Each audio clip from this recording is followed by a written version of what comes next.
membuat video untuk memenuhi tugas mata kuliah UMKM dan Koperasi.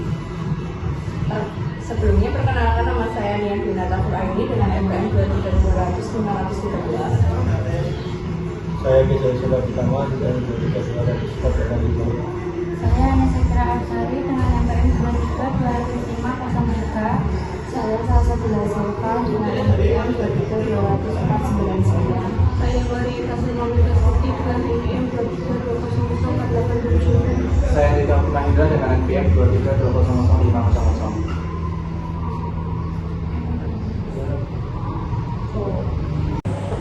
Assalamualaikum, selamat pagi, selamat siang lah dari siang. Saya dengan Pak Dek dari produk UMKM di Sehat. Produk kami adalah Bisram ini rasa ori. Jadi produk ini dibuat produksi di sejak di 3 tahun yang lalu. Awalnya di Jakarta, terus kami merambat di Solo. Masa kami pasarannya ada di untuk event seluruh se-Jawa Tengah. Terus kami bisa sampai di minggunya itu di 1000 dan maksimalnya di sampai 200. Jadi produk kami ini produk rumahan yang hitungannya juga dikerjakan di rumah dengan menggunakan masih manual, belum menggunakan material mesin. Karena satu hanya bahan-bahan yang sederhana ini. Terus rasa kami yaitu langsung ramah langsung ke event itu langsung kalangannya atas sampai ke bawah. Jadi produk rumahan yang pasarnya merambah semua. Terus apa yang bisa saya ini lagi di ini? Sudah. Oke. Terima kasih. Assalamualaikum.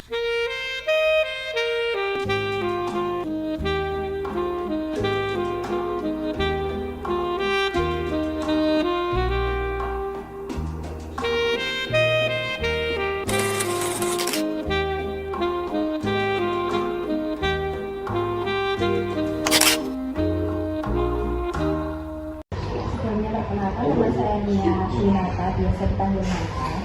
Saya akan mengajukan pertanyaan seperti nama bisnisnya. Nama bisnis kami itu bisnis kami di jadi kalau minuman bergerak di namanya pasar kamu sehat ya. Terus ada puding, tapi makanannya selain bisa juga ada lain, bisa kue, tapi selama ini kami berkomitmen dulu karena yang tadi permintaan rasanya.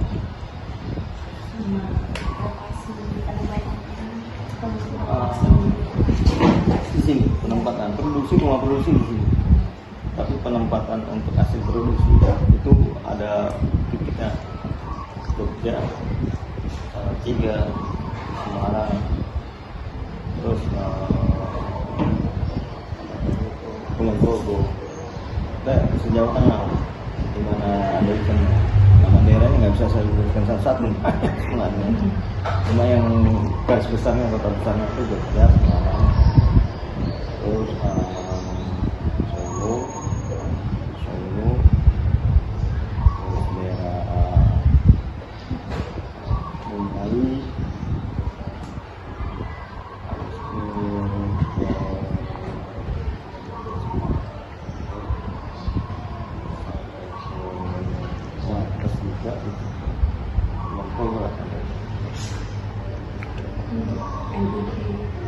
NIP kami ada nomor atau saya sebut gimana?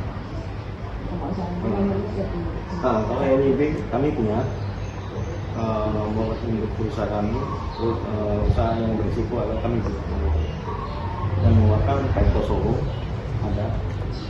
Terus di posisi halal sertifikasi kami sudah keluar karena sertifikasi halal yang baru kan dari yang mengeluarkan dari bukan MUI lagi tapi udah berbagai macam langsung ada kalau dari BPOM karena ini bahan makanan bukan minuman. BPOM masih fokus karena minuman belum harus menggunakan BPOM. Tapi kalau makanan enggak.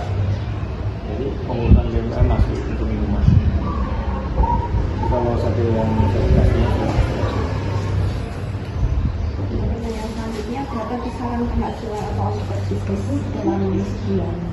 ini buat ini maksudnya itu harus nominal atau dijelaskan. Biasanya kamera ininya lah bisa dihitung kalkulasi. Jadi jual ekonomis dia ada strateginya 1.600. Kalau di 1.600 dikali 90 bisa sampai 40.000 ya. Situ kamu bisa dihitung sendiri pertama. Jadi bisa pakai 25 harganya untuk dari kita dihitung satu ini kan ekonomis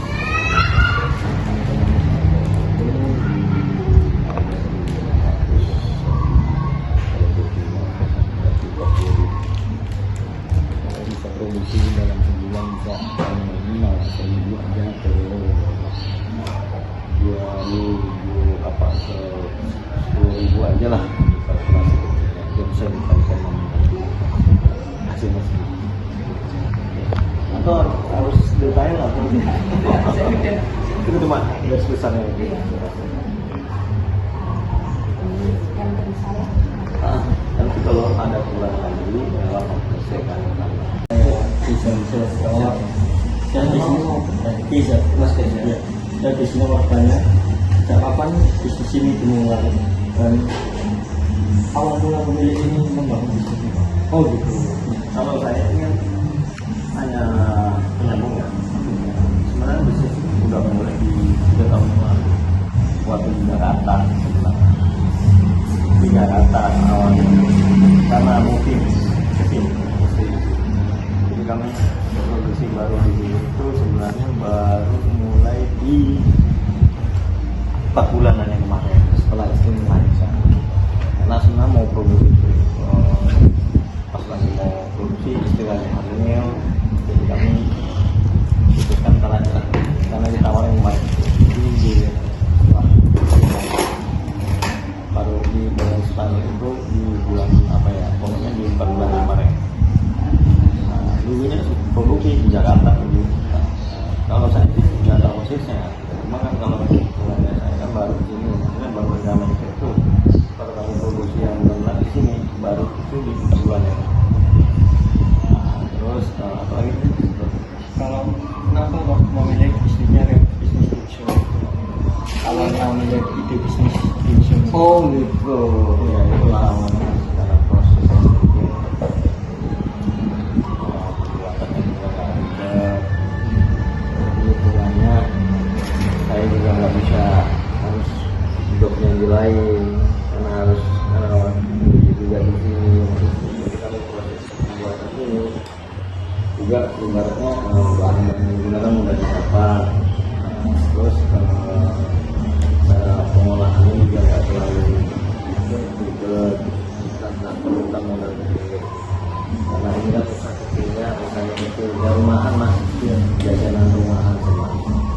Cuma karena namanya nama luar jadi ya semuanya kan kayak sepertinya itu tadi adonannya sama adonannya sama kayak adonan tempe, adonan bakso, cuma kan beda bahan pengolahannya sama kayak. Oke, selanjutnya terus jenis produk yang diproduksi dan jual dalam bisnis ini apakah cuma dimsum atau dimsum ada varian apa? Oh gitu. Sementara ini saya kan ya bukan ini dimsum yang biasa. Jadi tapi rasa ori bisa permintaan belum merambah ke yang ada yang premium, terus ada yang toppingnya kan banyak. Jadi udang, sementara kita pakai bahan aja. Biasanya sih ada bahannya seafood, ada topping. Sementara ini topping kita pakai dulu, topping jamur sama wortel. Bisa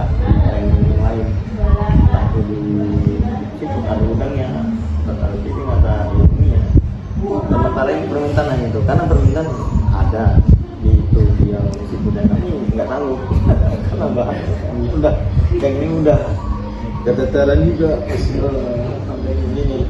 Kalau untuk yang itu sih bisa diselingin di saat itu, tapi nggak penting banyak. Kalau untuk tanpa bisa cek tidak petlon karena itu yang premium, yang ori premium.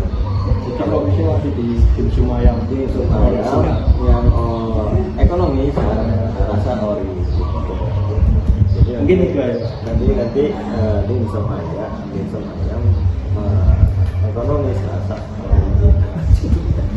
Terima kasih. Ya sama-sama. Jadi untuk pertemuan saya ini sama saya Anda Rumah Hingga, jadi saya mau mengajukan beberapa pertanyaan mengenai bisnis. Yang pertama, bagaimana proses produksi sampai barang itu siap dikemas, meliputi bahan baku, mungkin cara produksinya menggunakan mesin atau bagaimana, atau mungkin sama jenis kemasan yang digunakan seperti apa maksudnya.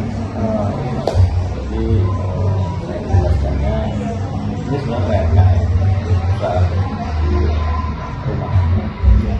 Jadi kita menggunakan manual karena permintaan tadi yang saya bilang kami hanya untuk support kita buat untuk pun produknya bahan-bahan itu kan juga bahan-bahannya walaupun dia UMKM kecil kita juga menggunakan fokusnya kita ambil bahan-bahan yang berada di masyarakat tepung, bahan baku telur, termasuk minyak wijen, bumbu-bumbunya semua menggunakan bumbu-bumbu yang bumbu rumahan yang sudah sertifikasinya, termasuk ayamnya juga sudah tersertifikasinya dengan sertifikasi halal juga.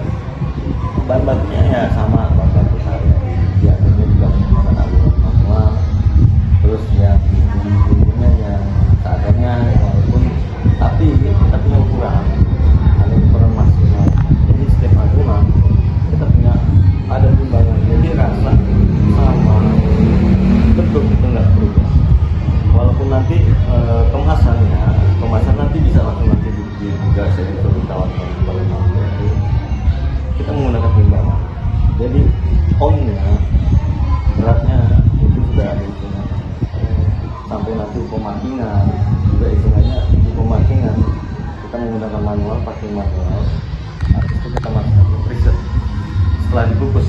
Jadi prosesnya itu habis pengadonan, pembungkusan, pengukusan. Jadi produk yang sudah masak baru kita masukkan ke freezer.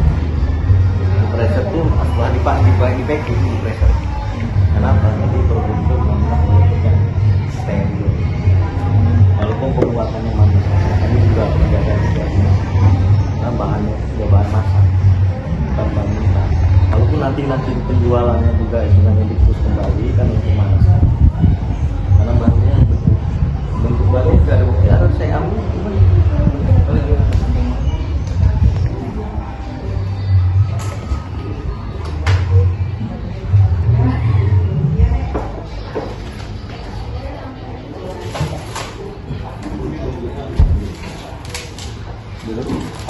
Kalaupun produksinya kita menggunakan juga oretan tanggal manual, jadi kita akan memproduksi takdirnya di tanggal masuk. Jadi produk ini bertahan kalau di freezer, masih di ruangan freezer sampai dengan penjualan produk itu bisa sampai 2 bulan. Nah, karena sudah matang, sudah masak, kita vakum 2 bulan tahan produknya. Karena sudah bentuknya udah jadi ini dari masak juga ini kukus, jadi nggak akan waktu packing tidak waktu lama, paling lama sih 5 menit terus packing ini bisa nanti dimasukkan di market sertifikasi tetap tanggalnya juga kita buat walaupun kita ke kanan bukan dijual di minimarket, kita juga punya quality. Temanku ke sana, event tanggal berapa masih ada stok di sana, stoknya tanggal 19 kita tarik lagi, ataupun dimakan sendiri, nah kita produksi lagi. Ya ini kan tadi sudah berangkat di 80 pack saya kirim. Ya, kita pengiriman juga masih manual menggunakan motor angkut, ini saya juga ngantar. Sebelumnya saya Silva, saya salah satu mahasiswa Universitas selanjutnya yang memiliki tugas untuk wawancara. Untuk pertanyaannya, bagaimana sih Mas untuk penggunaan platform digital sebagai pemasaran akun dan apa pemasaran melalui platform digital atau dari orang ke orang? Nah, selama ini kita ada dua platform digital sama itu langsung tujuan ya, kalau bahasanya itu. Tapi kalau digital kami juga menggunakan juga platform digital, kami ada semuanya yang tadi tuh Jakarta, Kosen. Tapi selama ini itu kami nggak fokuskan dulu, karena ya permintaan yang di sini itu udah menguras tenaga juga. Jadi lebih ke Fokus dulu, betul. Jadi langsung produksi, proses packingan,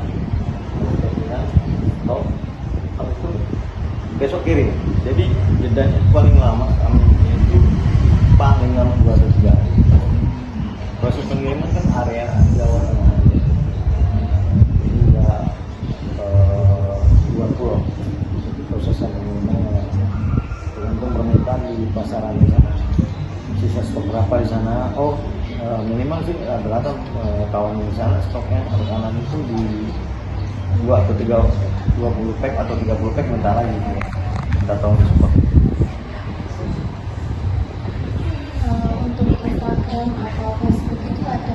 Ada, kalau IG-nya ada, IG-nya itu IG-nya di Indonesia karena produk kami itu namanya Indonesia. Kalau mengenai pasar yang dituju itu siapa sih Mas? Target pasarnya itu siapa? Target pasar kami itu kalangannya masyarakat. Jadi event itu masyarakat kalangan dari kelas atas sampai bawah semua kan.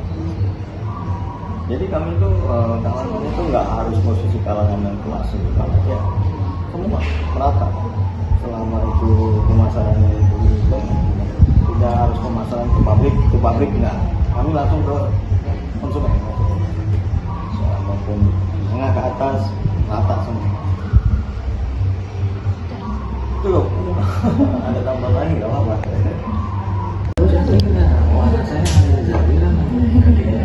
Ini menanyakan awal membangun bisnis pekerjaan berapa karyawan? Nah, awal bangun bisnis itu ada 2 ya di Jakarta. Itu istri saya waktu itu ini kan. Jumlahnya berapa saya belum paham. Tapi kalau begini maksudnya itu 7 orang. 7 orang karyawan. Ya bukan karyawan yang tetap di sampingnya seperti ada rumahan lah. Karyawan yang 7 orang. Dan pusat itu ada berapa orang, terus ada bagian packing 2 orang. Mengangkatan, terus apa masukkan di pusat, terus sama pengangkatan, sama packing terus. Ya, bisa kalau 1 orang datang dengan bisa berdua, kadang berempat. Jadi 1 adonan ini 2 kilo dia ngadap ini. 1 bodi ini 1 orang. 1 bodi 20 kilo itu dibungkus 4 orang.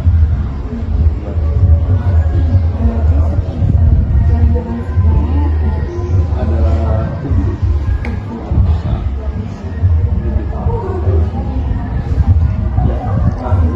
Itu ya?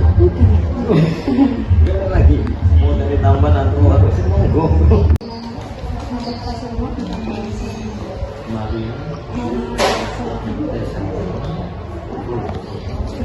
Oh iya. Dari bulan ini. Pening apa sana? Iya. yang paling berkesan dalam menjalankan bisnis dari awal sampai sekarang?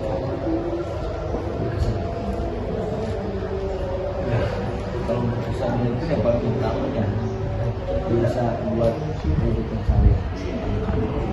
Tapi di satu sisi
Iya. Kan pasti banyak kan suka kalau yang udah oh enak, tapi makin lama kok berubah rasanya. Iya. Aku belajarin dari situ karena aku konsumen. Kan gitu, kita kan konsumen, walaupun kita punya bisnis kita juga konsumen kan. Nah, jadi belajar dari kayak gitu aku cuma membuktikan seperti itu. Kalau aku punya usaha walaupun kecil, yang aku jaga itu adalah kualitas, apalagi rasa. Berarti kan dari bahan baku, rasanya, semuanya. Dan kenapa aku bilang lingkungan kerjanya itu harus baik, senang? Karena nggak tahu ya, kalau entah itu klise, entah itu apa, karena menurut saya kayak gitu kayak energi ke ini. Contoh kecil aku kasih. Dulu aku waktu buat minuman di logonya itu aku kasih tulisan jangan lupa bahagia, tanda seru. Nah, kenapa? Nggak apa, biar orang yang baca mungkin dia lagi sedih, bete, lagi apa, jangan lupa buka nih dingin, seger. Wah enak ya, seger ya, senangnya loh. Itu hal kecil ya menurutku, tapi kadang ada impactnya karena orang-orang itu pada begitu, pada yang konsumennya oh iya bisa seger, mungkin tersugesti atau apa. Tapi selain kita ngejual itu kan kita kasih sesuatu yang positif ya, menurut aku sih seperti itu. Dan apalagi tanya dong.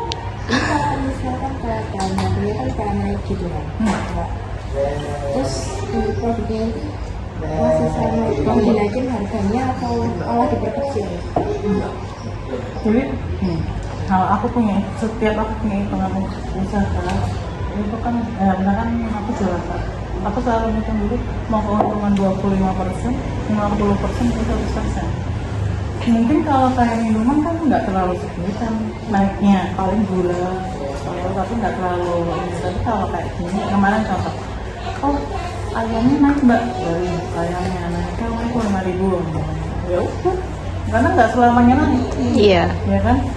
Kalau aku ganti ukurannya segini, tapi nanti kalau itu jadi udah kembali normal harganya tetap juga kan.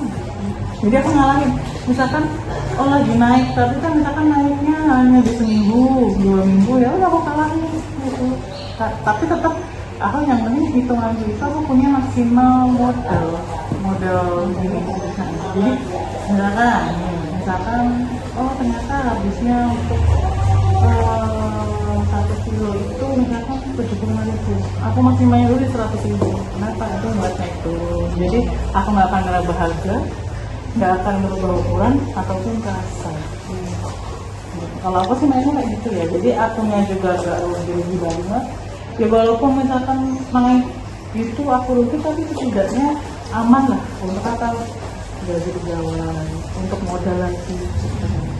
Kalau buat kita ya kan nggak namanya jualan kayak gini, apalagi makanan itu frozen.